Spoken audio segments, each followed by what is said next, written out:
उचक्कों की करो कद्र के मालूम नहीं कौन कब कौन सी सरकार में आ जाए। राज साहब का बड़ा ही खूबसूरत शेर है कि मुझ में कितने राज है बतलाऊं क्या। सर बतला ही दो कि किसके राज हैं, आज बोल ही दीजिए सर। मुझ में कितने राज हैं बतलाऊं क्या। मुझ में कितने राज हैं बतलाऊं क्या। मुझ में कितने राज हैं बतलाऊं क्या। बंद एक मुद्दत से हूं खुल जाऊं क्या। मुझ में कितने राज हैं बतलाऊं क्या। बंद एक मुद्दत से हूं खुल जाऊं क्या। खुल जाऊं क्या। अब ये इसमें शरीक हो जाना आप सब लोग तो मजा आ जाए। वाह। बंद एक मुद्दत से हूं खुल जाऊं क्या। आजिजी मिन्नत क्या शेर खुशामद इल्तिजा। आजिजी मिन्नत खुशामद इल्तिजा। और मैं क्या क्या करूं मर जाऊं क्या। वाह क्या बात है, क्या बात है। राज साहब ने संजीदा शायरी तो बहुत ही की है, फिल्मों में भी गाने बहुत लिखे हैं। सर कभी किसी प्रोड्यूसर ने आपसे अतरंगी सी फरमाइश की है? हालांकि किसी की जरूरत नहीं है कि आपको ये बोल दे कि यार ये लाइन को ऐसे कर दो, क्योंकि आपसे बेहतर कौन समझता है, लेकिन कभी ऐसा हुआ कुछ? हाँ बहुत 50 बरस में बहुत तजर्बे। मेरा ख्याल है 3-4 दर्जन फिल्मों में मैंने गाने लिखे हैं जी। और अजीब अजीब तजर्बे हैं। एक नाम तो नहीं लूंगा मैं, लेकिन एक प्रोड्यूसर मेरे पास आए, एक फिल्म लिख रहा था मैं अनु मलिक के साथ। अच्छा जी। तो उन्होंने एक लाइन मुझे दी कि राहत साहब मेरे लिरिक्स में ये लाइन जरूर आना चाहिए। अच्छा। जरूर आना चाहिए। तो मैंने देखा तो वो लाइन गालिब की थी। अच्छा जी। तो मैंने उनसे कहा कि देखिए ऐसा है कि ये मिर्ज़ा गालिब का मशहूर शेर है और ये लाइन भी मिर्ज़ा गालिब की है। लोग बहुत ही बुरा भला कहेंगे, हम लोग पकड़े जाएंगे साहब कि गालिब की शायरी पे हाथ मार दिया। तो वो सोचते रहे, 2 मिनट सोचते रहे और फिर कहा कि राहत भाई कहाँ रहता है, 1000-2000 दे के सौदा खत्म करो ना।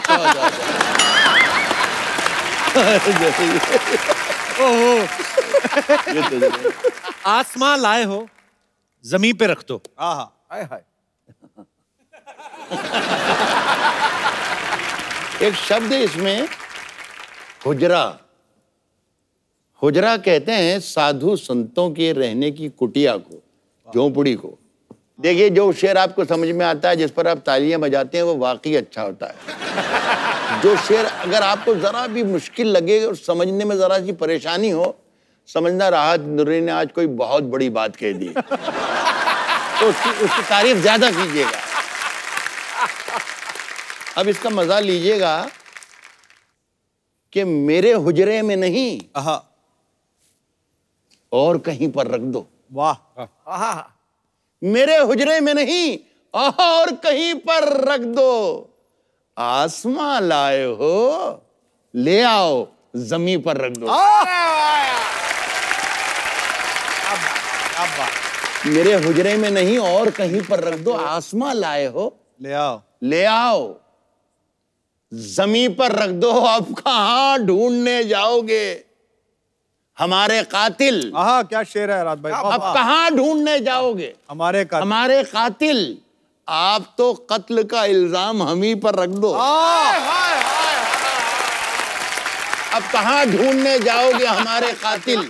आप तो कत्ल का इल्जाम हम ही पर रख दो। मैंने जिस ताख पे कुछ टूटे दिए रखे हैं, वाह, चांद तारों को भी ले जाके वहीं पर रख दो। क्या बात है राज भाई, वाह, जिंदाबाद। मैं नज़ करती हूँ कि हमेशा एक दूसरे के हक में दुआ करेंगे, ये तय हुआ था। वाह। हमेशा एक दूसरे के हक में दुआ करेंगे, ये तय हुआ था। मिलें कि बिछड़े मगर तुम्ही से वफा करेंगे, ये तय हुआ था। मिलें कि बिछड़े मगर तुम्ही से वफा करेंगे, ये तय हुआ था। और आप सबको एक शेर नज़्म करना चाहती हूँ कि कहीं रहो तुम कहीं रहें हम, मगर मोहब्बत रहेगी कायम। यही हिंदुस्तान की तहजीब है। पाजी से कहीं रहो तुम कहीं रहें हम, मगर मोहब्बत रहेगी कायम। जो ये खता है तो उम्र भर ये खता करेंगे, ये तय हुआ था। आइए विराजमान हो जाइए, जोरदार तालियां शबीना जी के लिए। वाह भाई वाह।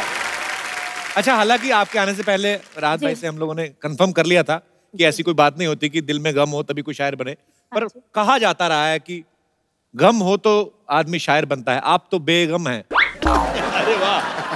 आप कैसे शायरा बनी? देखिए, चूंकि मैं जिस जगह की रहने वाली हूँ, एक छोटा सा एक कस्बा है, वहाँ की मिट्टी में शायरी मैं समझती हूँ पनपती है। हमारे सर जानते हैं, राहत साहब। और आप मतलब वहाँ का अगर 16 साल का भी बच्चा मिलेगा तो आपको शेर कहता हुआ मिलेगा। ये वहाँ की मिट्टी में ये बात है। तो उस मिट्टी से मैं भी एक छोटी सी शायरा निकल कर आई आप सबकी दुआओं की बदौलत। और मैं चाहती हूँ कि मैं जो बात नस्र में कहूँ, बातचीत में कहूँ, वो हम शेर के जरिए आप तक पहुँचाएं तो अच्छा लगेगा, क्योंकि इतनी हसीन महफिल है तो कुछ हसीन और मोहब्बतों भरी बातें भी आज की इस अच्छी महफिल में होनी चाहिए। एक गजल मेरी बड़ी मशहूर सी गजल है, मैं उसके कुछ शेर मैं चाहती हूँ कि मैं सुनाऊं और आप सब जरा मेरा साथ दीजिएगा तो मुझे पढ़ने में और अच्छा लगेगा। सुने। खामोश लब हैं झुके हैं पलकें, दिलों में उल्फत नई नई है। वाह बात है सकीना।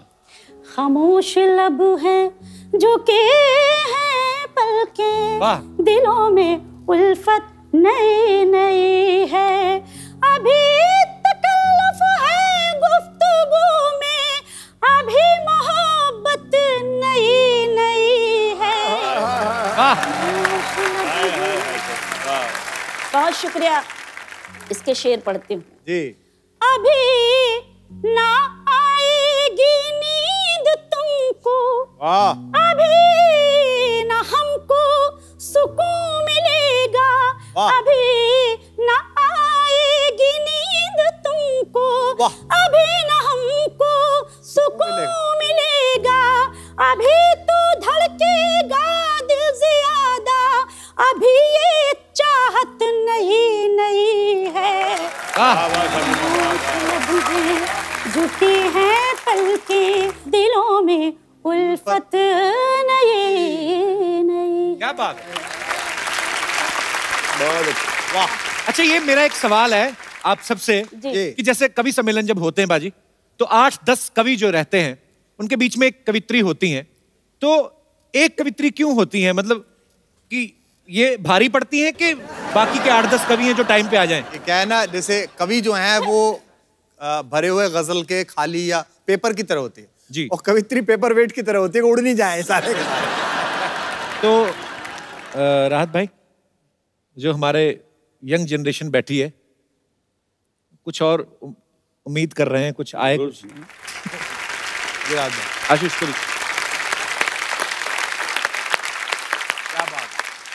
साहब, मैं बहुत देर तक ज्यादा मैं आज ये कर रहा हूँ कि ज्यादा मैं सुन रहा हूँ। कुमार भाई की बातें, कपिल की बातें, सियासत की बातें, सियासी ईमानदारियों की बातें, बहुत देर तक सुनी।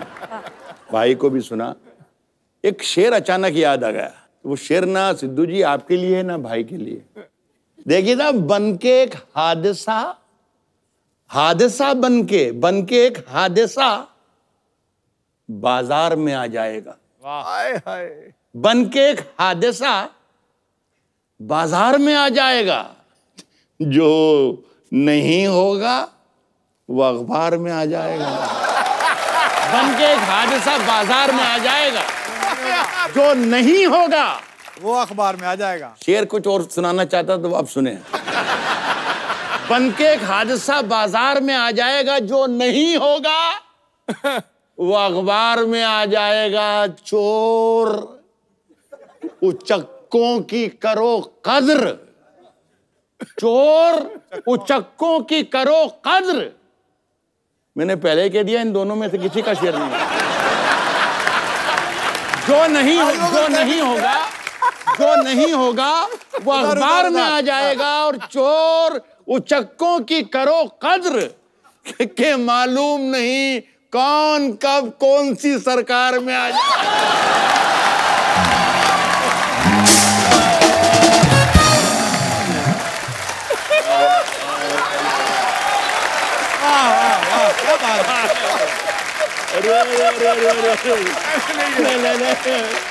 अरे नहीं मेरे अजीज,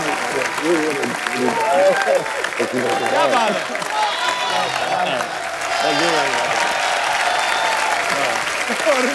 बहुत बढ़िया। सर कपिल के साथ करीब करीब 300 शो कर दिए सर, लेकिन अगर मैं कहूं कि नंबर 1 और नंबर 2 या नंबर 2 या नंबर 1, तो वो 2 शो मेरी जिंदगी के सबसे बेहतरीन, एक वडाली ब्रदर्स और एक आपका शो। क्या बात है। ये मेरे दिल की गहराई से है सर। और आप जब बोलते हैं तो मुझे लगता है कि खुदा दिल में आपके बैठ जाता है और आपसे बुलवाता है, आपसे बुलवाता है।